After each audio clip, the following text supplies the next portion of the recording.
Means a lot. Yeah, it means a lot. It's been like I said, it's been a rough 2 months. So just to come out and put that down just tells me like everything is definitely where it needs to be, and yeah, I got a shot. So just gotta build off this confidence going into these next couple of weeks and just make something else happen. I saw you pointing at the crossfit line. What was that? I was pointing at Coach Hayes because I remember about 2 weeks ago, she after I got back from Germany, I kind of just told her, like, listen, you're the coach, so I'm going to listen to whatever you tell me. It's your show now. Like, I'm done. Like, you tell me what to do. And, you know, like, she guided me to this point, so that one was for her. Because we knew it was there, so it was just a matter of just actually committing to it and just running the time.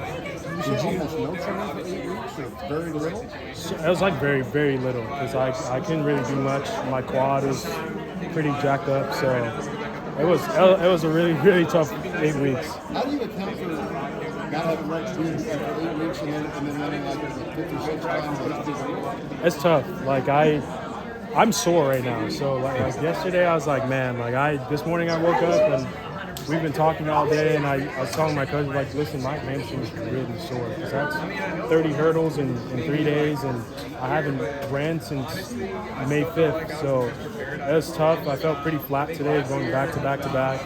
So it was really hard, you know. And once the gun goes off, like it's just I'm in a different headspace. How did you keep sort of a baseline level of conditioning or fitness when you couldn't leave the squat? Isaiah Jewett. Yeah, so like I did stuff at a slower pace, so they weren't as fast. Like I kind of stayed under a threshold and then just ran a lot of volume just to keep that fitness. But there are weeks where I just had to take 3-4 days off because like I couldn't run, I couldn't walk. Like it was really tough, really tough. Do you feel like you're benefiting maybe from the foundation, maybe laid over the last 5 years? I think I had a really great base this fall, like phenomenal base this fall, and it's hard to lose that. I mean, we did a lot of different things just to get that different side, that engine going, because before I was speed based and we didn't really get into much speed this year. So, I mean, I'm thankful that I went that route this fall. Like the idea was to go strength and then incorporate the speed. So we had a lot of things that I did not like. So I'm happy I did it because it's like, it's showing now. Like I have that foundation. So those 600, 800, that type of stuff you like? A lot of fives with Isaiah. Just like short rest. Like we ran a 5 and then we had 30 seconds and then we had to run a 3 and I was just like, dude, like and he broke me off. Like it was pretty bad, but it's like things like that we were doing and just to prepare for this meet. It just came up. Are you been battling injuries then again? Is that what you said? Yeah, I was battling. I had a really bad quad injury coming into after Mount Sac first meet. Okay. So I was just really it's been really tough. Yeah. I know last year you were injured as well, kind of through the season. Coming into this meet, did you kind of have the same mindset as like, I don't know what's going to happen. I just got to go out there and go? Basically, yeah. So it was like getting through that first round is, you know, you kind of have those jitters and it's like, man, I don't know what's going to happen. I haven't ran in X amount of time. There's a lot to adjust to. I mean, as you guys know, Michael's not with the group anymore. So like psychologically, that kind of took a toll on me for a couple of weeks. And it's just rough. Like I got to a point where I was just like, man, I don't even know if I want to run the rest of the season. Like it was that bad. So it's hard. Like we've been together for 6-7 years. So I mean, like when you break that up, I feel like, you know, a lot of things weren't taken into consideration. And it's not Michael's fault whatsoever, not one bit. And I mean, we're still good. It's still my boy and everything. But it was really tough. Really, really tough. Left quad. Yeah. With this time now, what do you think about going to Worlds and another showdown with Warholm? And it looks like Dos Santos is coming back from his injury too. Yeah. What do you think about that now that you just did this? I think it puts me in a good space, you know? Like I feel like a lot of people have been counting me out. I know like I've won, well I haven't really won, but I've gotten silver these past 3 championships, and no secret. It's the talk of the town. But at the same time, I'm the most consistent person in the field. If you look at it, last year, I mean, we were both hurt.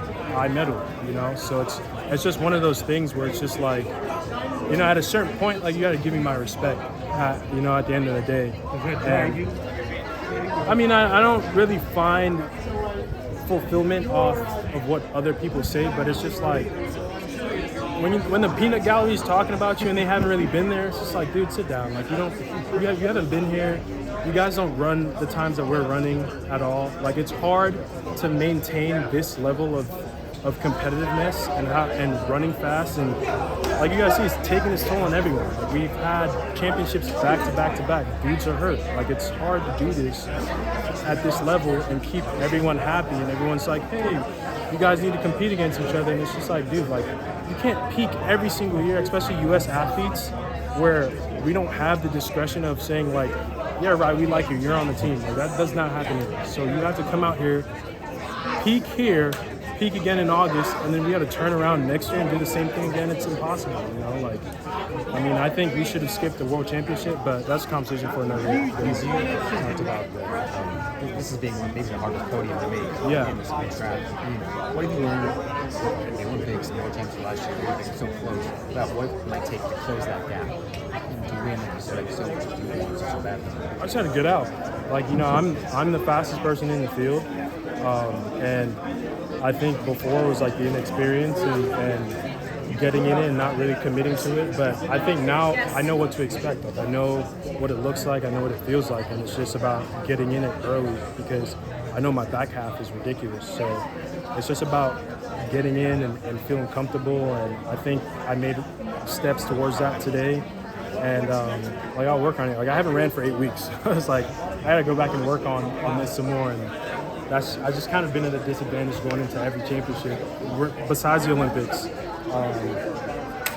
Just being hurt, having these days off and months off, and it's been tough. So you had to have been delighted with sub 47. Pardon? You had to have been very thrilled with sub 47, or not? I mean, I'm happy about it, but I think I just have a really short memory. That was fun. It was fine, but I didn't win a World Championship medal today. It's all about what happens in August. So it's about piecing this together in Budapest and having a great race and having a fast race. So that's did you just say you hadn't run much for 8 weeks? Is that what you just said? Yeah. Yes.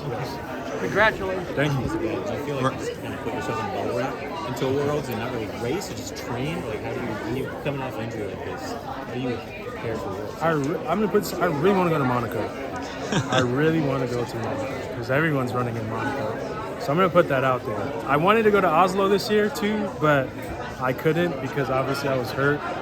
And there's a lot of things that go on that people don't really see about these meets, and you kind of wonder, like, hey, why aren't these guys competing? But I told I think it was Jonathan earlier this year that if you pay me, I will go to these meets. I'm not afraid of anyone. I'm not afraid to race, but I'm not gonna go to Oslo for no appearance fee. Like, come on, like, it's not. We're not at buy one get one free here, But I mean, I'll see. Like, it's been a tough 3 days. Like I said, I'm really sore because I haven't ran in so long. So, I mean, like, I'm not afraid to compete. I'm not afraid to get in there with those guys. So, yeah. Was that, on a similar note, I guess, like that tweet you had a couple weeks ago about just like contracts and what people don't understand about like just, I guess, could you elaborate on that? I mean, more than 280 characters here. I mean, dang, what was the context of that? That was because people were complaining that that athletes were pulling out of meets that they were in. And I feel as though, like, people don't, I understand the frustration with the fans because you guys want to see us race, and we want to race. It's not like we don't want to race, but at the end of the day, like, when you have stipulations in your contract that says, like, you have to make a team, you have to go to Worlds, you have to get a medal, it's hard to justify running at a track meet that's paying you $5,000 for first place, and there's a possibility that you might tweak your hamstring because something happened in the warm-up. Like, it's like, the risk to reward is like we're not on the PGA tour. Like, you know, these guys are winning $2 million a pop for first place, and like for the amount of work that we do and the struggle, running a race and winning for $5,000 as opposed to Worlds, where you win, what was it, 35 for first or whatever the prize, the amount is, 80K, whatever. It's not worth it. Like, it's really not worth it at all. And I think structurally things have to change, and I understand that happens with capital, and it's not an easy conversation to have, but it's a necessary conversation, and it's not going to start now, but yeah, that was the basis behind my tweet. Yeah. Trevor Bassett's been really open this week about his, struggle to find a sponsor, sort of like that side of the sport that people don't see, and he's running like, Holloway's Singblade. Yeah. Like, what do you feel like needs to be seen more from the public, maybe grasp the business side of track and field? And you said it exactly right. Like, it's a business, I personally feel bad for Trevor because he's just proven again that he's here. Like, I think the closest thing we can reference his sport to is the PGA. And in order to run on the tour, to play on the tour, you have to have your PGA card. And Trevor's in the top 10 in the world. Why doesn't he have a contract? Like, if he was on the tour, he would be playing on the tour. Like, he needs a sponsor. And it's just sad because he's proven again that he deserves to be here. He's made one of the hardest teams to make in the world, and he doesn't have that sponsorship, and it's not easy coming out here and doing what he does every day and committing to it and packing his life up and going to Florida. He deserves something, like, it's not, you're not paying, no one's getting paid $1 million in the sport, but like, the kid has proven over, and he won a medal last year, he made the team this year, and had hiccups this year, but he's made the team, and that's all that matters. Right. Apologies if this was asked before, but did you? I'm sure you saw Karsten's time at the Norwegian Championships. Did that give you any extra motivation to really rip one because you betted it today? Nah, I deleted Twitter like 2 weeks ago. Oh, really? I did, because I just hate hearing that people just tag me in unnecessary stuff. It's just like, dude, I have no gripe with Karsten. There's no people they just make nothing out of thin air. He's a great person. He's ran very well, and he's taken the event to astronomical levels. But when I'm constantly being tagged and stuff by other people who just are bored at home, I just don't want to see that stuff, So, and especially having this injury and coming into Worlds, the worst thing you could do is being in your hotel room and reading comments. It's like poison, man. It's like drinking from a poisoned well. So, that had no, I had no motivation from that. He's been running well all year, and congrats to him. But I think this one was just for me. I came in with my own expectations. I was trying to run 45 today, to be honest, but it didn't happen. So yeah.